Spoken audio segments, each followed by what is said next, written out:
আসসালামু আলাইকুম everyone, welcome back to my channel. আজকের পর্বে তৈরি করে দেখাবো আলু আর বেসন দিয়ে খুবই মজাদার একটা নাস্তার রেসিপি। তো চলুন শুরু করা যাক। এই নাস্তাটা আমি কিভাবে তৈরি করছি দেখে নিন। এখন এখানে একটা মিক্সিং বোল নিয়েছি আর এখানে সিদ্ধ আলু দিয়ে দিচ্ছি। তো এখানে দুটোর মতো আলু সিদ্ধ করে নিয়েছি।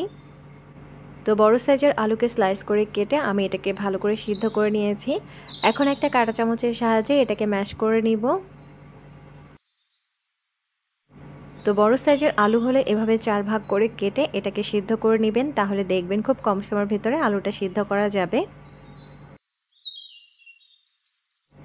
তো আলু যেহেতু গরম আছে তাই কাঁটা চামচ দিয়ে এটাকে আমি ম্যাশ করে নিয়েছি। আপনারা চাইলে কিন্তু হাত দিয়ে এটাকে ম্যাশ করে নিতে পারেন একটু ঠান্ডা করে। তো দেখুন আলু কিন্তু মোটামুটি ম্যাশ করা হয়ে গেছে। তো হাতের কাছে থাকা খুবই অল্প কিছু উপকরণ দিয়ে কিন্তু খুবই মজার এই নাস্তাটা বাড়িতে তৈরি করে নিতে পারবেন। এই পর্যায়ে এখানে আমি পেঁয়াজ বেরেস্তা দিয়ে দিচ্ছি। তো হাফ কাপের মতো পেঁয়াজ সরিষার তেলে ভেজে নেবেন। তো এভাবে একটু লালচে কালার করে ভেজে নিতে হবে, এতে করে কিন্তু এর টেস্ট অনেক বেড়ে যাবে। এরপর দিয়ে দিচ্ছি এখানে 1 চা চামচের মতো চিলি ফ্লেক্স। তো অবশ্যই চেষ্টা করবেন এখানে শুকনা মরিচের গুঁড়াটা ব্যবহার করতে। তো এটা তেলে রাখা শুকনা মরিচের গুঁড়া। এরপর এখানে দিয়ে দিচ্ছি স্বাদ অনুযায়ী লবণ এখানে আমি দিচ্ছি প্রথমে বিট লবণ। আপনারা চাইলে কিন্তু এখানে সাদা লবণও দিতে পারেন, তবে বিট লবণ দিলে খুবই সুন্দর একটা ফ্লেভার আসবে। এরপর এখানে আমি দিয়ে দিচ্ছি খুবই সামান্য পরিমাণ সাদা লবণ। যেহেতু এখানে বিট লবণ দিয়েছি তাই লবণের পরিমাণটা কম করে দিয়ে নিয়েছি।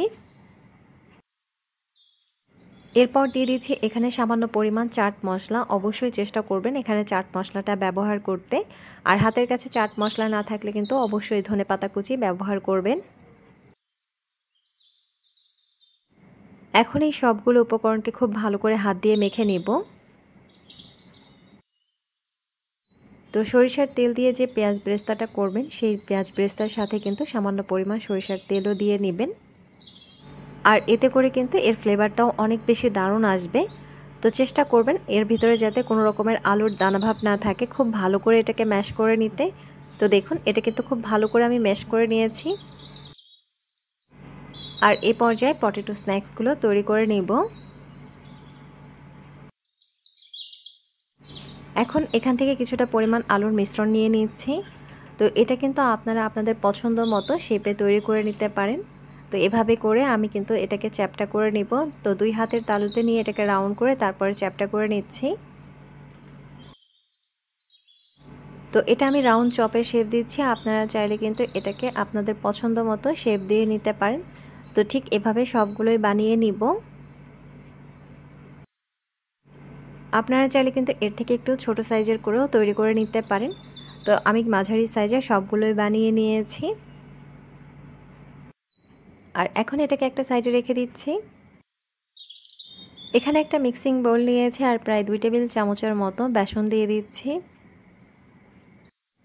তো এখানে খুব একটা বেসন লাগবে না, অল্প পরিমাণের বেসন নিয়ে নেবেন। এরপর এখানে আমি সামান্য পরিমাণ পানি দিয়ে দিচ্ছি। তো এখানে পানির পরিমাণটা খুবই সামান্য পরিমাণ দিয়ে নেবেন। তো মোটামুটি একটা পাতলা ব্যাটারের মতো তৈরি করে নেব। আবার খুব বেশি পাতলা ব্যাটার তৈরি করা যাবে না, মোটামুটি ঘনত্বের একটা ব্যাটার তৈরি করে নিতে হবে। তো একটা চামচের সাহায্যে এটাকে ভালো করে নাড়াচাড়া করে পানির সাথে মিশিয়ে নেব। তো এখানে যদি পানির প্রয়োজন হয় সামান্য পরিমাণ পানি নিয়ে নেবেন। তো কতটুকু পরিমাণ ঘনত্ব এটাকে রাখবো সেটা আমি দেখিয়ে দিচ্ছি। তো খুবই স্মুথ একটা ব্যাটার তৈরি করে নেবেন। তো দেখুন ঠিক এরকম ঘনত্বের একটা ব্যাটার তৈরি করে নিয়েছি। আশা করছি দেখেই বুঝতে পারছেন। তো এই পর্যায়ে এই চপটাকে এর ভেতরে দিয়ে এই বেসনের ভেতরে এটাকে নাড়াচাড়া করে এভাবে কোটিং করে নিচ্ছি। তো একটু এভাবে কোট করে নিতে হবে ভালো করে, যাতে সমানভাবে বেসনটা সব দিক থেকে লেগে যায়। তো এ পর্যায়ে এটাকে একটা সাইডে রেখে দিচ্ছি আর এখানে একটা প্লেট নিয়েছি। আর আমি এখানে হাফ কাপের মতো ব্রেড ক্রাম নিচ্ছি।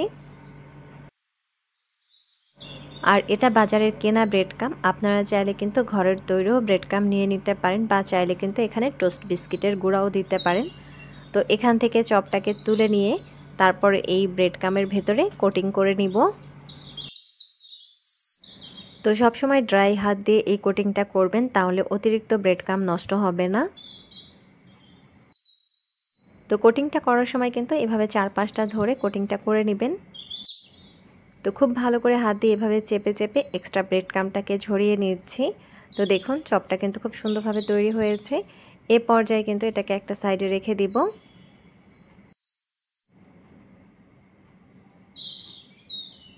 তো সবগুলো পটেটো স্ন্যাক্স আমি তৈরি করে নিয়েছি। এখন এগুলোকে ভেজে নেওয়ার পালা। এটাকে একটা সাইডে রেখে দিচ্ছি। আর চুলায় আমি একটা প্যান বসিয়েছি আর এখানে আমি সয়াবিন তেল দিয়ে দিচ্ছি। তো ভাজার জন্য এখানে আমি পরিমাণ মতো তেল দিয়ে নিয়েছি। তো এখানে খুব একটা বেশি তেল লাগবে না, অল্প তেলেই কিন্তু এগুলো ভেজে নিতে পারবেন। আর এই তেলটা যখন হালকা গরম হয়ে আসবে তখন এখানে এক এক করে এই চপগুলো দিয়ে ভেজে নিব।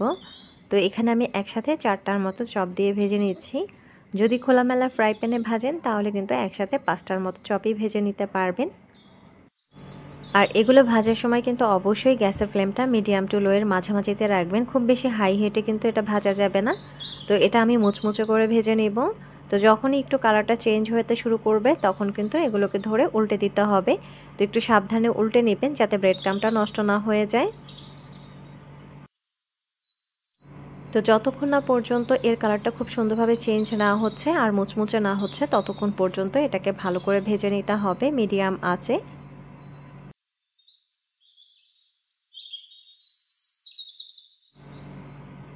তো দেখুন এর কালারটা কিন্তু খুব সুন্দরভাবে চেঞ্জ হয়ে গেছে আর অনেক বেশি মুচমুচে হয়েছে।